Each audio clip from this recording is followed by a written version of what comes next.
ধর্ষণ এবং পাশবিক নির্যাতনের শিকার হয়ে না ফেরার দেশে চলে গেলেন ছোট্ট শিশু আছিয়া। হ্যাঁ, আছিয়ার বয়স হয়েছিল মাত্র ৮ বৎসর। সে বেশ কয়েকদিন যাবৎ মৃত্যুর সাথে লড়াই করে হসপিটালে বেঁচে ছিলেন, কিন্তু তিনি এখন আর নেই। এই নরপিশাচদের জন্য আজ আমরা পুরুষ সমাজ লজ্জিত, কলঙ্কিত। আমরা সবাই চাই এই অপরাধীদের দ্রুত ফাঁসি কার্যকর করে দৃষ্টান্তমূলক শাস্তির ব্যবস্থা করা হোক।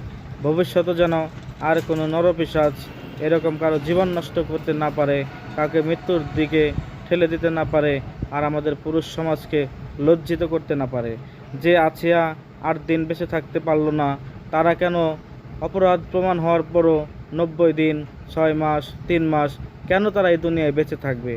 আমরা সকলেই গণ আন্দোলন গড়ে তুলে এই অপরাধীদের দ্রুত গতিতে শাস্তি দিয়ে আছিয়ার আত্মার শান্তির ব্যবস্থা করব ইনশাল্লাহ। সবাই ভালো থাকবেন, সুস্থ থাকবেন, আছিয়ার পরিবারের পাশে থাকবেন। আল্লাহ হাফেজ।